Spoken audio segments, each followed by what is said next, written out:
कहते हैं दिल्ली दिल भरों की है, दिल जलों की है। कहते तो ये भी हैं कि दिल्ली दिल फरेबों की भी है। और लकी यानी कि लक्ष्मण लाल अग्रवाल में ये सारे गुण मौजूद थे। लोग उसकी शक्ल को देखकर ही कह देते थे, अबे दिल्ली से हो क्या। लकी वैसे दिखने में स्मार्ट और अट्रैक्टिव था, पर जेब से खस्ता हालत होने की वजह से रहता बेहद सिंपल तरीके से था। शर्ट का रंग उड़ा हुआ और पैंट से पाबंद जुड़ा हुआ। कहने को तो उसकी उम्र के लड़के दिल्ली की सड़कों पर रात को मोटर बाइक दौड़ाते थे, लेकिन लकी उर्फ लक्ष्मण लाल अग्रवाल सिर्फ कमरे से कॉलेज, कॉलेज में पढ़ाई और गर्लफ्रेंड डिम्पल के साथ थोड़ा वक्त बिताना, फिर कॉलेज से दुकान, दुकान से जब होम डिलीवरी आए तो वहाँ, और फिर घर चला जाता था। हाँ, कभी कभी जब वो किसी लड़के को खाली सड़क पर मोटर बाइक दंदनाते हुए देखता तो कहता, एक दिन अपना टाइम भी आएगा जब मैं चश्मा लगाकर बैठूंगा और पीछे डिम्पल को बैठाऊंगा। देखना, जब वो मेरी कमर में अपना हाथ कसेगी और मैं तेजी से मोटरसाइकिल को इंडिया गेट के आसपास दौड़ाऊंगा, तो सारे दिल्ली का दिल हम दोनों को देखकर चलेगा। दुकान में रखा हुआ बर्नॉल भी काम नहीं आएगा। लकी ने कहा और अपने हाथ में बर्नॉल की क्रीम को दबा दिया। जैसे ही उसने क्रीम को दबाया, उस क्रीम बाहर आ गई। अबे गाने क्या कर रहा है? वो कोई स्पंज की गेंद है क्या जो उसे दबा रहा है? दुकान के मालिक ने उसे फटकारते हुए कहा और उसके सर पर एक चपत लगा दी। Sorry sir. लकी ने अपना सिर बचाते हुए कहा। वो करोल बाग में स्थित एक छोटी सी मेडिकल स्टोर पर काम करता था। उसकी दुकान का नाम था चमन मेडिकल स्टोर और उसके ओनर का नाम था चमन लाल। लकी पिछले 5 साल से इन्हीं की दुकान पर काम कर रहा था। यहाँ इस छोटी सी शॉप पर काम करना उसकी मजबूरी थी। लाइफ में कंगाली की वजह से उसे कॉलेज में पढ़ाई पूरी करने के लिए पार्ट टाइम जॉब करना था। उसने कई अच्छी जगह अच्छी तनख्वाह की नौकरी ढूंढी पर नहीं मिली और वो इस मेडिकल स्टोर पर ही अटक गया। कदे, अब इसके पैसे क्या तेरा बाप भरेगा? कटेगा। इसका पैसा भी तेरी तनख्वाह से कटेगा और एमआरपी से डबल रेट पे कटेगा। चमन ने अपने दांतों को किचमिचाते हुए कहा। गुस्से की वजह से उसकी नाक फूल गई थी और लकी की सांसें। उसने घबराते हुए ओनर से पूछा, एमआरपी से डबल क्यों सर जी? ताकि अगली बार से ऐसी कोई हरकत करने से पहले तू डबल बार सोचे। चमन ने कहा और उसके हाथ से ट्यूब छीन ली। उसका जी तो चाह रहा था कि वो लकी की खोपड़ी पर एक और बार अपना हाथ साफ कर ले, लेकिन उससे पहले ही दुकान का फोन बजने लगा। फोन की घंटी बजते ही लकी को वहां से निकलने का मौका मिल गया और वो भागते हुए फोन उठाने के लिए चला गया। हेलो जी, करोल बाग के बेस्ट मेडिकल चमन मेडिकल स्टोर से बोल रहा हूँ, बताइए क्या काम था? ये लकी की पेटेंट लाइन थी।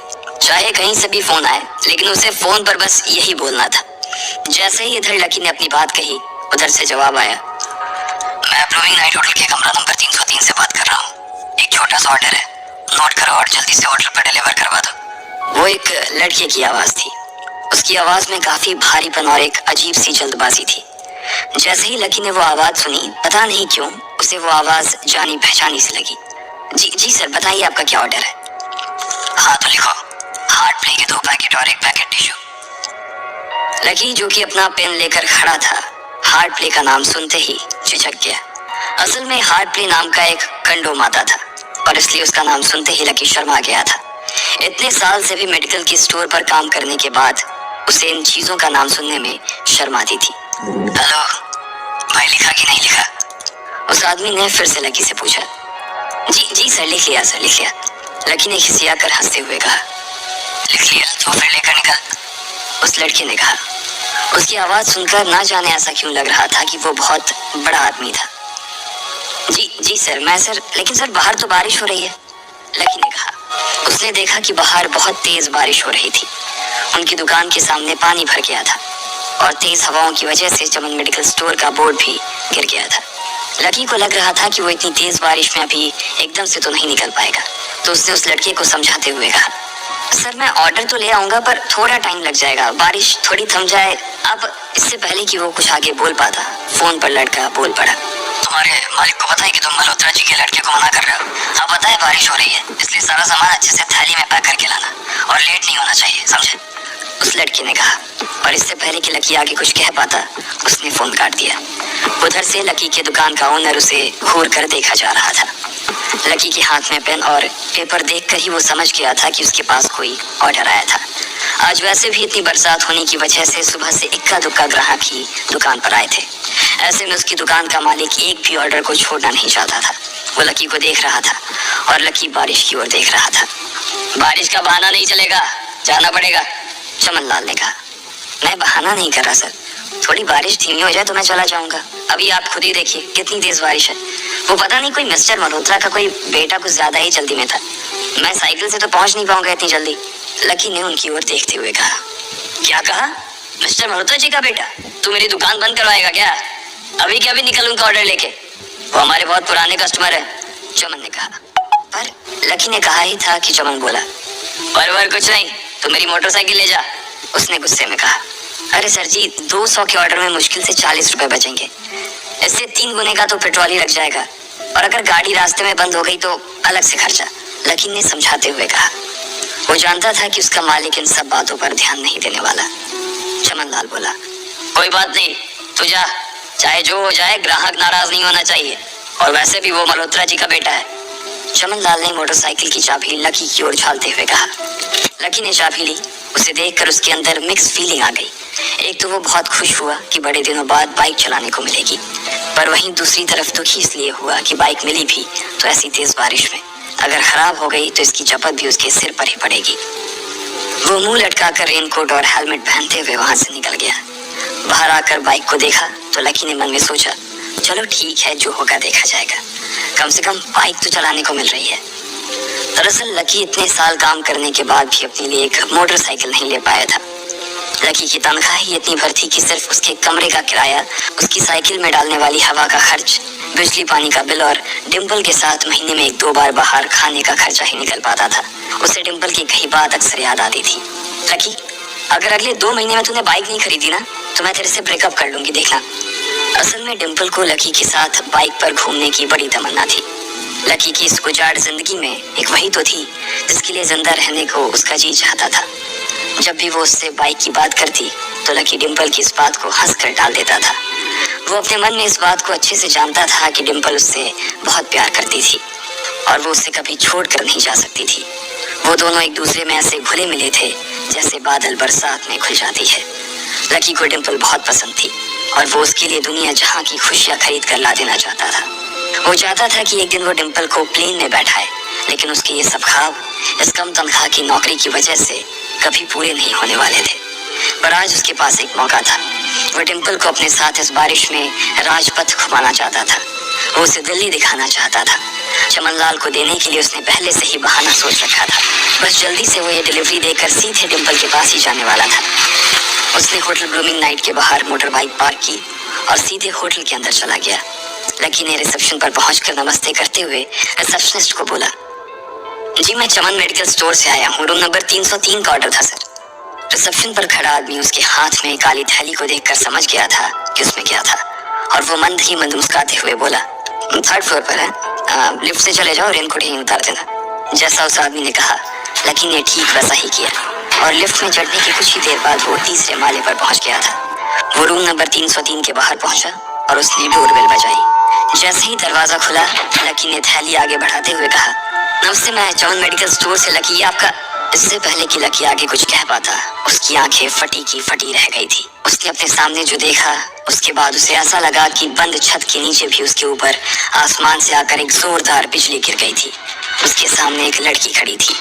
वो लड़की और कोई नहीं बल्कि उसकी गर्लफ्रेंड डिम्पल ही थी।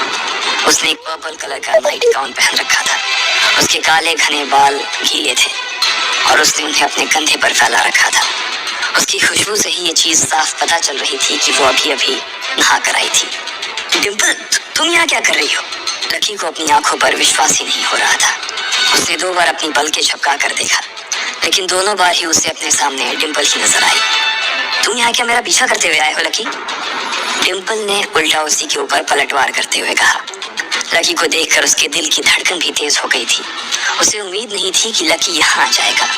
उसने ना तो सुबह से उसे फोन किया था और ना ही उसके मैसेज का कोई जवाब दिया था। वो अपने मन में सोच कर बैठी थी कि वो उसने ना तो सुबह से उसे फोन किया था और ना ही उसके मैसेज का कोई जवाब दिया था। वो अपने मन में सोच कर बैठी थी कि वो अगले दिन खुद ही उससे मिलकर बोल देगी कि उसकी तबीयत खराब थी। डिम्पल बेबी, क्या हो गया? किससे बात कर रही हो? अचानक से एक गबरू जवान सा लड़का दरवाजे के पास आकर खड़ा हो गया था। उसने बनियान पहन रखी थी। लकी उसे पहचान गया था। साले राहुल के बच्चे, तेरी हिम्मत कैसे हुई मेरी डिंपल को हाथ लगाने की? लकी ने जैसे ही राहुल को देखा, उसके तन बदन में मानो आग सी लग गई थी। वो उसे इस वक्त इतना बुरा मारना चाहता था, इतना बुरा पीटना चाहता था, जिसकी कोई हद सीमा नहीं थी। लकी जिस कॉलेज में पढ़ता था, राहुल और डिंपल भी उसी में पढ़ते थे, और वो कॉलेज राहुल के फादर का ही था। डिंपल ने राहुल के पिता की एक कंपनी में जॉब पकड़ ली थी, और राहुल उस पर बहुत लाइन मारता था। लकी ने 1-2 बार डिंपल को उससे दूर रहने के लिए भी कहा, लेकिन डिंपल ने उसे ये कहकर डाल दिया था कि वो सिर्फ अच्छे दोस्त थे। आज भी इससे पहले कि वो आगे बढ़ता, डिंपल उन दोनों के बीच आ गई। रुक जाओ, डिंपल ने गुस्से में कहा, और लकी के सीने पर हाथ रखकर उसे रोक दिया। लकी लंबी सांसें ले रहा था, और कुछ ही सांसों के बाद उसका गुस्सा शांत हो गया। अब डिंपल के पास भी छुपाने के लिए कुछ नहीं था, इसलिए उसने लकी से कहा, लकी, आज से तुम्हारा और मेरा ब्रेकअप। ब्रेकअप? लकी के पैरों के नीचे से जमीन खिसक गई थी। उसकी आंखें नम हो गई। लकी को उसकी बातों पर विश्वास नहीं हो रहा था। उसने डिंपल की ओर देखा और बोला, डिंपल, हम पिछले 1 साल से एक दूसरे के साथ हैं, और तुम हो कि मुझसे ब्रेकअप करना चाहती हो? अरे मैं तो तुम्हारे लिए नई बाइक लेने वाला था। चल रहने दे, आज ही याद आई है तुझे बाइक की। अरे तेरे पास मुझे बाहर घुमाने के लिए, खिलाने पिलाने के लिए पैसे तो है नहीं, तू कहाँ से लेगा बाइक? और अगर ले भी लेगा तो उसमें पेट्रोल कहाँ से डलवाएगा? तेरी 8,000 रुपए महीने की नौकरी, उसमें होगा ये सब? लोग हंसते हैं मेरे ऊपर जब मैं सरोजनी में तेरे साथ घूमती हूँ। मैं ऐसी लाइफ नहीं जीना चाहती लकी। मैं तेरी तरह गरीब नहीं रहना चाहती। तूने मुझे फंसाया था, उल्लू बनाया था तूने मुझे, इसलिए मैंने राहुल से मैचअप कर लिया है। आज से यही मेरा बॉयफ्रेंड है। डिंपल ने गुस्से में कहा। अच्छा, तो बेबी ये है तुम्हारा वो बेकार सा एक्स बॉयफ्रेंड? राहुल ने पूछा, और डिंपल के बगल में आकर खड़ा हो गया। फिर उसने लकी के हाथ से थैली उठाई और उसमें से हार्ड प्ले का पैकेट निकालकर उसे चिढ़ाने के लिए उसे हवा में लहराने लगा। बाप रे, इससे बदकिस्मत इंसान इस दुनिया में और कौन होगा? राहुल ने उसकी टांग खींचते हुए कहा। लकी के पास उसकी बात का कोई जवाब नहीं था। उसने गुस्से से डिंपल की ओर देखा और अपनी हाथों की मुट्ठी भींच ली। फिर वो वहां से निकल गया। अबे पैसे तो ले जा, सब कुछ फ्री में देता जाएगा क्या? राहुल ने जोर से ठहाके लगाते हुए कहा, लेकिन लकी बिना उसकी बात सुनते ही निकल गया। उसके दिमाग में डिंपल के कहे शब्द गूंज रहे थे। उसने कभी सपने में नहीं सोचा था कि डिंपल उसके साथ कुछ ऐसा भी कर सकती थी। जिस इंसान के लिए वो इतना कुछ करना चाह रहा था, उसे उसकी कोई कदर ही नहीं थी। लकी इतना हताश हो गया था कि बुरी तरह से रोने लगा। इस बार वो लिफ्ट से नहीं बल्कि सीढ़ियों से नीचे उतरा, और एक सीढ़ी उतरने के साथ उसके आंसू आंखों से छलकते जा रहे थे। जब उसकी आवाज सुनकर कुछ लोग अपने कमरे से बाहर आए तो लकी ने तुरंत अपने आंसू पूछे और तेजी से वहां से भाग गया। उसे जिंदगी में पहली बार प्यार हुआ था, और पैसों की कमी की वजह से न सिर्फ उसका प्यार बल्कि उसकी पूरी जिंदगी बर्बाद हो गई थी। लकी जैसे ही बाहर आया तो उसने देखा कि बाहर अंधेरा हो गया था। आसमान में तेज बिजली कड़की और बारिश जो थमी थी एकाएक फिर से झमाझम बरसने लगी। ये देख लकी के थमे हुए आंसू एक बार फिर से छलक गए। उसका दिल पूरी तरह से टूट चुका था, लेकिन उसे इस बात की खुशी भी हो रही थी। आखिर आज उसे डिंपल का असली चेहरा नजर आ गया था। वो तो उसके साथ घर बसाने की सोच रहा था, लेकिन अच्छा हुआ कि उसने पहले ही उसका घर बर्बाद होने से बचा लिया। लकी को दुख तो बहुत हो रहा था, पर उसे ये भी लग रहा था कि उसे आगे चलकर यही दुख उसे खुशी देने वाला था। लेकिन एक चीज थी जो लकी को परेशान कर रही थी, वो थी उसकी माली हालत। उसकी जेब इतनी तंग थी कि उसे फटी हुई जेब की पैंट पहनकर घूमना पड़ता था। कभी कभी तो लकी सिर्फ रोटी खाकर दिन काट लेता था। वो कब से कोशिश कर रहा था कि कोई अच्छा काम पकड़ सके, लेकिन उसे कोई काम देने को राजी नहीं था। उसने टूटे हुए दिल को दिलासा देते हुए मन में सोचा कि डिंपल पर खर्च होने वाले पैसे बच जाने से शायद उसके हालत सुधर जाएंगे, पर फिर भी वो रातों रात रईस नहीं हो जाने वाला था। उसने ऊपर आसमान की ओर देखा और जोर से चिल्लाया, अगर इतना ही अनलकी बनाना था तो फिर नाम लकी क्यों रखा भगवान? वो जितनी जोर से चिल्ला सकता था उतनी जोर से चिल्लाया। उसकी आवाज से आसपास खड़े लोग एक बार तो डर गए थे। लकी ऊपर ही देख रहा था और उसके आंसू बारिश के पानी के साथ मिल गए थे। जैसे ही वो फूट कर रोने को था, तभी उसके फोन पर एक मैसेज आया। जैसे ही लकी ने अपना फोन निकालकर उस मैसेज को पढ़ना शुरू किया, उसकी तो आंखें ही चमक गई। अचानक उसके आंसू हंसी में बदल गए और वो जोर जोर से वहीं सड़क पर नाचने लगा। उस मैसेज में लिखा था, परिवार की रिसर्च और परिवार के निर्णय के हिसाब से अग्रवाल परिवार का वारिस लक्ष्मण लाल अग्रवाल उर्फ लकी ने गरीबी अभ्यास की परीक्षा को पास कर लिया है और आज से ही वो उस जमीन और उस जायदाद का मालिक हो जाएगा जो परिवार ने उसके नाम कर रखी थी। ये एक ऐसा मैसेज था। आखिर कौन था लकी? क्या थी उसकी असलियत? आगे और का वो एपिसोड कैसे देखने रातों के लिए रात चैनल अलग करिए से सब्सक्राइब। अलग प्लीज़ से सब्सक्राइब द चैनल और बेल आइकन दबाना ना भूलें।